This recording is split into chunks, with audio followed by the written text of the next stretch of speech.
A episode of HoodTales history from the hood. In our own backyard.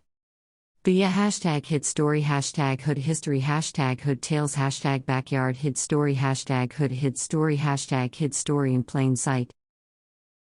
Jackson owes almost 200 years worth of growth and success to something many people wouldn't suspect: prisons.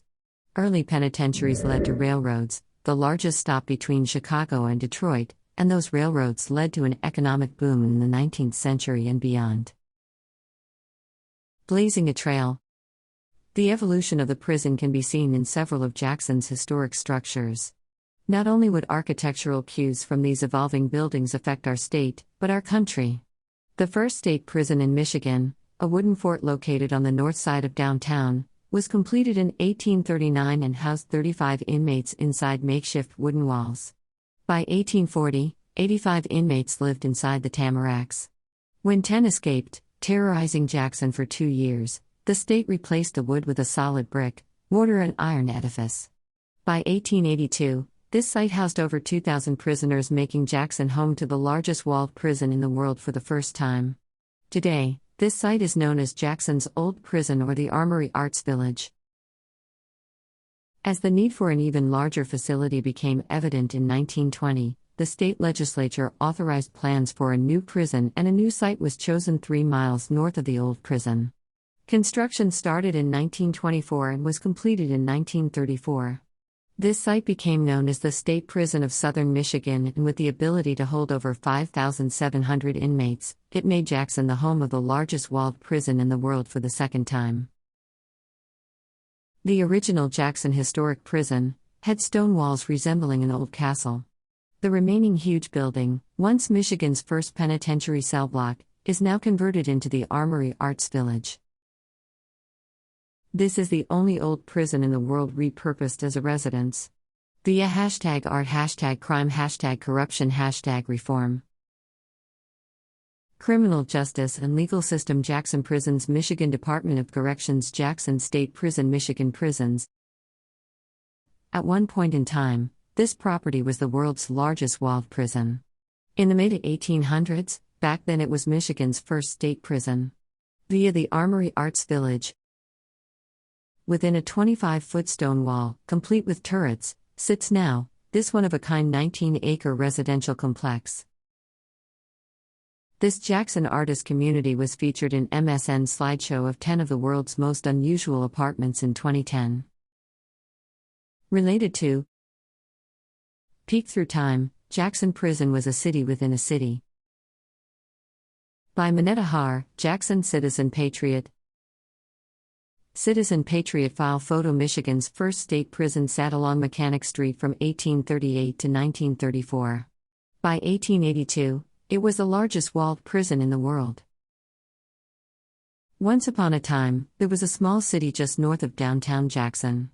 Railroad cars stopped there, the streets were made of brick, houses dotted the perimeter, and a hospital and shops made everything from furniture to pottery. The city on Mechanic Street closed in 1934, as most of the population was relocated even farther north of town to 4000 Cooper Street. Older residents and visitors to Jackson know this isn't make-believe. They and the relatives of family members who worked at the Jackson prison and have heard the stories know it to be a real place, and occasionally a brutal one. For instance, John Morris, the warden from 1870 to 1875, was prosecuted for his brutality to prisoners. The assistant warden, 33 inmates, firefighters, doctors, and seemingly anyone else involved in prison life testified at his trial. Morris had a wonderful demeanor to the outside world, but inside the prison, he became a monster. Morris once had a prisoner whipped 63 times. Another, who had suffered an injury to an arm during the Civil War, was tied against a wall with wet leather bands at the wrists and ankles. By the time the bands had dried and the man was untied, his arm was so severely injured it had to be amputated. There was also night keeper John H. Purvis, whose published journal brings to life the incorrigible inmates, as well as those who simply were in the wrong place at the wrong time. Purvis also tells stories of Chaplain Albert M. Ewart, who taught prisoners painting, poetry, and other kinds of writing in what he called a progressive club. He also caused great controversy when he took 24 inmates dressed in suits and ties to his home for a Thanksgiving dinner. That's nothing compared to Harry Jackson, the last warden at the old prison and first one at the new facility, who took a group of inmates to a brothel on Pearl Street before they were moved to their new home.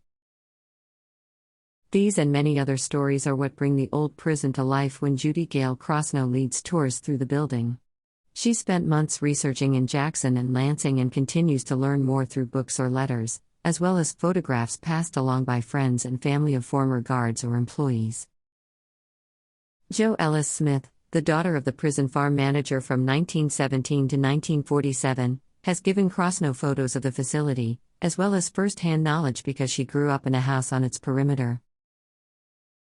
Another woman told Crosno about her 7-foot-tall grandfather, who worked as a guard and was part of the 1912 riot.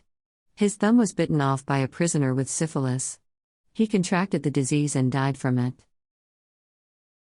Ewart was the last chaplain at the old prison, and his granddaughter, Catherine Ewart Benson, donated his papers to the Lansing Historical Society. Ewart asked inmates to write about specific topics, what they could do to better their lives while a prisoner, what they felt about the crimes they committed and what would it take for them to be productive citizens again. Ewart's wife would regularly bake cookies for him to pass out to inmates, and his son would drive a handful of prisoners into Jackson to play in various weekend bands. Back then, inmates also worked outside on prison farms, did domestic work in the terrace houses lining the outside of the prison walls, and played baseball against the town team, with spectators sitting on blankets and having picnics on the prison grounds. The prison opened in 1838 and was closed in 1934 because there were 3,840 prisoners, too many for the facility to handle despite the many additional cell blocks that were added through the years. By 1882, it was the largest walled prison in the world and a quarter the size of Jackson in terms of population. It started with 3 log cabins, built with huge, wide logs, almost like a fur trader's post. Just 2 years after it opened, on a foggy night June 1, 1840, 10 of the 85 inmates dug their way out of the cabins and escaped. The fugitives terrorized the community, robbing banks and becoming known as the Jackson Robber Gang. It took 2 years to finally capture 8 of them in what was called the Oak Forest, now known as Spring Arbor Road. 1 man had been shot in the leg. The other 2 were never found. The main prison, now the gallery of Armory Arts Village, had 4 stories with 300 cells. There was no heat, electricity or plumbing. Men had a honey bucket in their cell that was emptied once every 24 hours. They bathed twice a month and had their laundry washed twice a month. At first they wore black and white striped uniforms, but those proved too costly, so men wore clothing and shoes donated by the community. Prisoners weren't ever allowed to talk to one another, and gradually they whistled as a means of communication. When the prison brass caught on, that, too, was outlawed. The administration building was designed by Elijah E. Myers, the same Illinois architect picked in 1872 to design the Michigan Capitol, actually the 3rd Capitol building in Michigan history. Through the years, factories were added to the prison grounds, and all the men worked in one of them or were marched into town to work at a factory. Prisoners at the Jackson Carriage Company earned 33.5 cents a day, 28 cents going to the government. After it closed, the old prison was later used by the National Guard.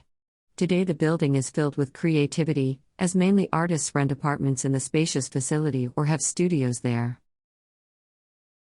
Prison tidbits. Jackson was chosen to house Michigan's first state prison in 1837. A year later, 3 log cabins were built to house prisoners. Prisoners provided cheap labor that brought industry to towns, so prisons were coveted. Capital punishment was abolished in Michigan in 1846, but those prisoners who were sentenced to die were told they had to spend the rest of their lives in unlit solitary cells in the basements of 3 buildings. In 1902, this confinement ended, and the term lifer was used to describe inmates serving life sentences. The old prison's West Wing, West End Wing and complete West Building were added in 1861 during the Civil War and almost immediately overcrowded. In 1882, the Administration Building, East Wing and East End Wing with a stone wall with guard towers were completed, making Michigan's first state prison the largest walled prison in the world. An intricate labyrinth of tunnels connected prison buildings. Guards used them to reach their watchtowers. Sometimes, prisoners were taken through the tunnels to the yellow cottages that lined the outside of the huge wall around the prison. People who worked at the prison lived in the cottages, and inmates cleaned, ironed, laundered, and did other household chores there. A huge riot broke out in 1912 over prisoners who were forced to follow a code of silence and not talk in the prison. It lasted 6 days. Townsfolk brought baskets of food, chairs, and tents, and camped out around the prison wall to hear what was happening. The National Guard was finally called in to put a stop to the riot, and the 90 inmates leading it were all beaten. In 1924, the pea soup riot took place because the inmates couldn't tolerate the inedible peas and beans served for lunch and dinner.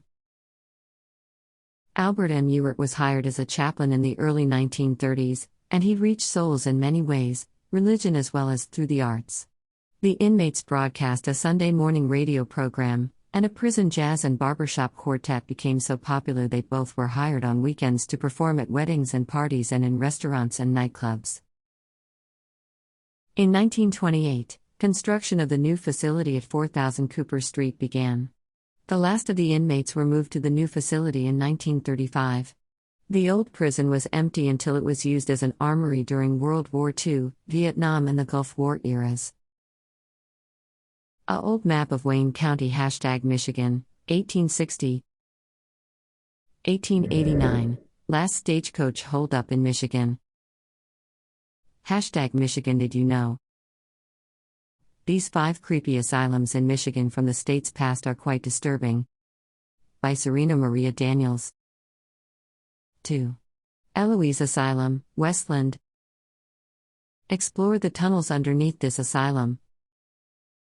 Also known as the Wayne County Infirmary, Psychiatric, and General Hospital Complex, this once sprawling asylum served the invalid and mentally ill for more than 150 years.